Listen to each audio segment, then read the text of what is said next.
Hello welcome back. स्वागत है आप सभी का एक बार फिर से गोल्डन बेस की इस खास वीडियो में। जी हाँ, सोने और चांदी की कीमतों में लगातार तेजी के बाद भारी गिरावट देखने को मिली। पिछले 3 दिनों के अंदर सोने के भाव में 5,000 रुपए तक की भारी गिरावट आ चुकी है और इतना ही नहीं बल्कि चांदी के भाव में 11,000 रुपए तक की भारी गिरावट देखी गई है। और ऐसे में यहाँ पर आज भी दोनों कीमती धातु में भारी गिरावट देखी गई है। अगर आप भी सोने और चांदी की खरीदारी करने वाले हो तो यहाँ पर आपके लिए बड़ी खबर है। आने वाले दिनों में सोने और चांदी की कीमतों में भारी गिरावट आने वाली है। इसको लेकर कमोडिटी बाजार के कारोबारियों ने बड़ी जानकारी दे दी है। जानेंगे पूरी खबर के बारे में, लेकिन इससे पहले आप सभी से प्यारा सा छोटा सा निवेदन है कि अभी तक आपने गोल्डन बेस को सब्सक्राइब नहीं किया तो तुरंत ही कर दे, क्योंकि दोस्तों यही हमारी पूरी टीम की मेहनत का फल होता है। आपका एक लाइक और सब्सक्राइब भी हमारा मनोबल बढ़ाता है ताकि हम आप तक रोजाना काम की बड़ी खबरें देते रहे। चलिए तो आज की हमारी पहली बड़ी खबर है कि चीनी सामान के बहिष्कार का बड़ा असर। चीन को हुआ 500 करोड़ का भारी नुकसान। जी हाँ, चीन ने भारत के साथ में बेबुनियाद विवाद खड़ा करके अपनी ही कंपनियों के पांव पर कुल्हाड़ी मार दी है। भारत ने चीनी कंपनियों पर सख्त कार्रवाई की है।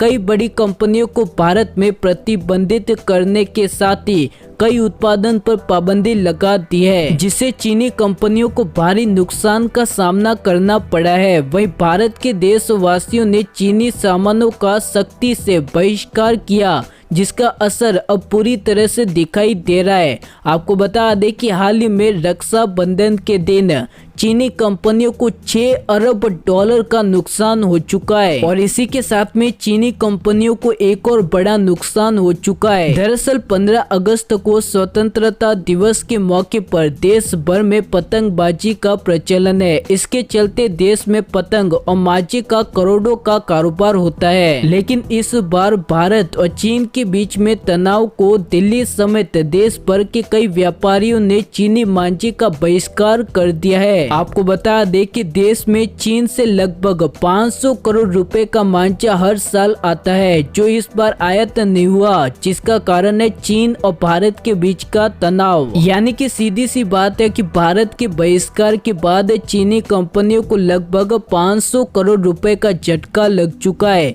और इतना ही नहीं बल्कि इससे पहले भी कई बार व्यापारियों ने चीनी कंपनियों को बड़ा झटका दे दिया है। चलिए तो बड़ी खबर है कि टिकटॉक बनने वाली है भारतीय कंपनी। रिलायंस जियो खरीद सकती है टिकटॉक का कारोबार। जी हाँ, टिकटॉक एक ऐसी कंपनी बन चुकी है जिसकी मांग पूरी दुनिया में है, लेकिन जिस देश से टिकटॉक का ताल्लुक रहता है उसकी वजह से पूरी दुनिया टिकटॉक का बहिष्कार करते जा रही है। लेकिन ऐसे में एक बड़ी खबर तो यह है कि रिलायंस जियो टिकटॉक को खरीद सकती है। खबरों के मुताबिक माइक्रोसॉफ्ट के बाद चीनी कंपनी भारत की दिग्गज कंपनी रिलायंस जियो के साथ में चीनी कंपनी टिकटॉक की डील कर सकती है। यानी कि अगर ये डील हो जाती है तो रिलायंस जियो टिकटॉक को खरीद सकता है। हालांकि इसके ऊपर अंतिम फैसला नहीं हुआ। हालांकि मान लीजिए कि अगर रिलायंस जियो टिकटॉक को खरीद लेती है तो क्या आप टिकटॉक का इस्तेमाल करेंगे? टिकटॉक को वापस से अपने स्मार्टफोन में इंस्टॉल करेंगे? नीचे कमेंट करके जरूर बताएं कि अगर टिकटॉक भारतीय कंपनी बन जाती है तो क्या आप टिकटॉक का इस्तेमाल करेंगे या नहीं। चलिए तो इसी के साथ में देश के छात्राओं के लिए बड़ी खबर है कि स्कूल कॉलेज से हमेशा के लिए मिलेगी छुट्टी। परमानेंट ऑनलाइन एजुकेशन पर बड़ी खबर। जी हाँ, दुनिया भर में फैले संकट से हर क्षेत्र के लोगों पर बड़ा असर पड़ा है। कई सारे कारोबार बंद हो चुके हैं तो कईयों की नौकरी जा चुकी है। लेकिन ऐसे में सबसे बड़ा नुकसान तो हमारी आने वाली पीढ़ियों पर पड़ा है। 3 से 4 महीने से स्कूल और कॉलेज बंद है। हालांकि ऑनलाइन एजुकेशन से काफी बच्चे घर पर ही अपनी पढ़ाई पूरी कर रही है, लेकिन ऐसे में सरकार पढ़ाई को लेकर बड़ा ऐलान भी कर सकती है। जानकारों की माने तो उनका कहना है कि सरकार पूरे एजुकेशन सिस्टम को हमेशा के लिए ऑनलाइन कर सकती है। अगर ऐसा होता है तो भविष्य में बच्चे स्कूल या कॉलेज नहीं जाएंगे, घर बैठे ही अपनी पढ़ाई पूरी करेंगे। वही पूरे एजुकेशन सिस्टम को ऑनलाइन करने के लिए पीएमओ और नीति आयोग ने विश्वविद्यालय अनुदान आयोग यानी कि यूजीसी और अखिल भारतीय तकनीकी शिक्षा परिषद से सुझाव मांगे हैं। ऑनलाइन एजुकेशन सिस्टम के दायरे में प्राइमरी, मिडिल और हायर सेकेंडरी एजुकेशन के साथ आईआईटी और आईएमआई जैसे संस्था को भी लाने पर चर्चा हो रही है। अगर पूरे एजुकेशन सिस्टम को ऑनलाइन कर दिया जाए, इसको लेकर आपकी क्या राय है, नीचे कमेंट करके जरूर बताएं। चलिए तो बड़ी काम की खबर है कि सरकार की बड़ी चेतावनी, इन नंबरों से आए फोन कॉल तो उठाने से बचे वरना खाली हो सकता है बैंक अकाउंट। जी हाँ दोस्तों, पिछले कुछ समय से बैंक फ्रॉड लगातार तेजी से बढ़ रहे। फर्जीवाड़ा करने वाले लोग नए नए तरीकों से देश की आम जनता को लूटना चाहते हैं। लेकिन अगर आप सभी इस जानकारी को हर देशवासियों को शेयर करते हो तो न जाने कितने आम लोगों का पैसा बच सकता है। इसीलिए आप सभी से विनती है कि इस वीडियो को ज्यादा से ज्यादा लोगों तक शेयर करें। इस जानकारी को ज्यादा से ज्यादा फेसबुक ग्रुप या फिर व्हाट्सएप पर शेयर करें, क्योंकि ये जानकारी ज्यादा से ज्यादा लोगों तक पहुंचनी जरूरी है ताकि देश की आम जनता के साथ में फर्जीवाड़ा ना हो सके। वहीं आपको बता दें कि सरकार ने हाल ही में देशवासियों को बड़ी चेतावनी दी है। वहीं सरकार ने जानकारी देते हुए कहा है कि फ्रॉड के मकसद से आने वाले ज्यादातर कॉल +92 से शुरू होने वाले नंबरों से होते हैं। ऐसे नंबरों से नॉर्मल वॉइस कॉल के अलावा यूजर को व्हाट्सएप कॉल भी किए जाते हैं। ऐसे कॉल्स का मकसद यूजर की पर्सनल और सेंसिटिव इंफॉर्मेशन चोरी करना होता है और कॉल करने वाले व्यक्ति को बातों में उलझाकर ऐसे डिटेल्स को चुरा लिया जाता है। इसके अलावा +01 से शुरू होने वाले नंबरों से भी कई यूजर को कॉल्स आते हैं। ऐसे कॉल से सतर्क रहे और अपने बैंकिंग डिटेल्स कभी भी कॉल पर किसी के साथ भी शेयर ना करें। इसी के साथ में कई सारे ऐसे कॉल्स भी आते हैं जिनमें आपको कहा जाता है कि आप करोड़पति बन चुके हो, विनिंग प्राइस जीत चुके हो, जिसके बाद आपसे बैंकिंग इंफॉर्मेशन मांगी जाती है। ऐसे सभी कॉल से सतर्क रहे। बैंक से जुड़ी कोई भी जानकारी फोन पर कॉलिंग के जरिए ना बताएं। चलिए तो इसी के साथ में सरकार को लेकर एक और बड़ी काम की खबर है कि 18 करोड़ लोगों का पान कार्ड हो सकता है बेकार, तुरंत करना होगा ये काम। जी हाँ, सरकार ने कहा है कि बायोमेट्रिक पहचान पत्र यानी कि आधार कार्ड से अब तक 32 करोड़ से ज्यादा पान कार्ड जोड़े जा चुके हैं, लेकिन अभी तक 18 करोड़ पैन कार्ड को आधार कार्ड से लिंक नहीं किया है। आपको बता दें कि सरकार पहले ही आधार को पैन से जोड़ने की तारीख बढ़ाकर 31 मार्च 2021 कर दी है। लेकिन अगर आप इसी समय सीमा में आधार को पान कार्ड से लिंक नहीं करवाते हो तो आपका बड़ा नुकसान हो सकता है। चलिए तो अगली खबर है कि 2 दिन में सोने और चांदी की कीमतों में आई भारी गिरावट। जाने कितना सस्ता हो सकता है सोना। जी हाँ, सोने और चांदी की कीमतों में भारी तेजी के बाद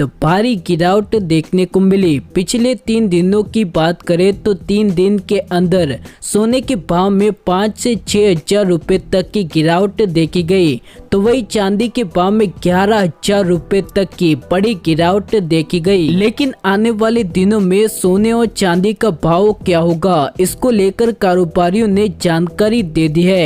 रूस ने जानलेवा बीमारी की पहली वैक्सीन बना दी है, जिसकी वजह से शेयर बाजार में भारी तेजी, तो वही सराफा बाजार में भारी गिरावट देखी गई। ऐसे में सोने और चांदी के कारोबारियों की माने तो उनका कहना है कि आने वाले दिनों में दोनों कीमती धातु में 5 से 8% तक की गिरावट देखी जा सकती है। हालांकि दोनों कीमती धातु में भारी उतार चढ़ाव जारी रह सकता है। जानकारों का मानना है कि अभी भी सोने और चांदी में अनिश्चितता बनी हुई है। अगर आप भी सोने और चांदी की खरीदारी करने वाले हो तो सराफा बाजार पर नजर बनाए रखे। सोने और चांदी की कीमतों को रोजाना जानने के लिए आप गोल्डन बेस को सब्सक्राइब कर सकते हो, क्योंकि हम यहाँ पर रोजाना सोने और चांदी के भावों को देते रहते हैं। चलिए तो बड़ी खबर है कि 2 दिन की गिरावट के बाद जानिए आज सोने और चांदी का भाव क्या है। जी हाँ, महीने में पहली बार 2 दिन से लगातार दोनों कीमती धातु में भारी गिरावट देखने को मिली।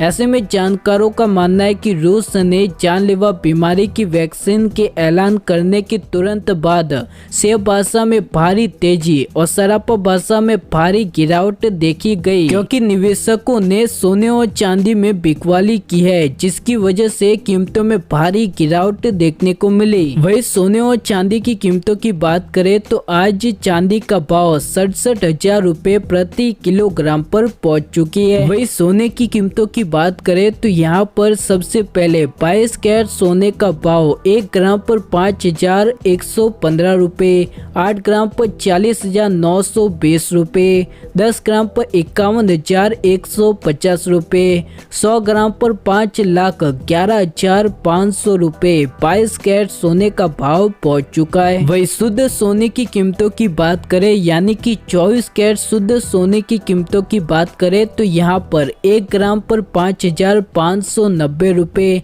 8 ग्राम पर 44,720 रुपए, 10 ग्राम पर 55,900 रुपए, 100 ग्राम पर 5,59,000 रुपए 24 कैरेट शुद्ध सोने का भाव पहुंच चुका है। वहीं आपको बता दें कि भारत के कई बड़े शहरों में सोने और चांदी की कीमतों में फर्क होता है। ऐसे में भारत के बड़े शहरों के 22 कैरेट और 24 कैरेट सोने की कीमतों की बात करें तो यहाँ पर चेन्नई, मुंबई, नई दिल्ली, कोलकाता, बेंगलुरु, हैदराबाद, केरल, पुणे, बड़ोदरा, अहमदाबाद, जयपुर, लखनऊ, कोयम्बटूर, मदुरई, विजयवाड़ा, पटना, नागपुर, चंडीगढ़, सूरत, भुवनेश्वर, मैंगलोर, विशाखापट्टनम, नासिक और मैसूर की प्राइस यहाँ पर आपको दी गई है। चलिए तो अगर आप भी चाहते हो कि सोने का भाव 40,000 के आंकड़े से नीचे आना चाहिए, यानी कि सोने की कीमतों में भारी गिरावट आनी चाहिए, तो नीचे कमेंट करके जरूर बताएं, है ना। तो मिलते हैं हमारी अगली वीडियो में, तब तक के लिए धन्यवाद। जय हिंद।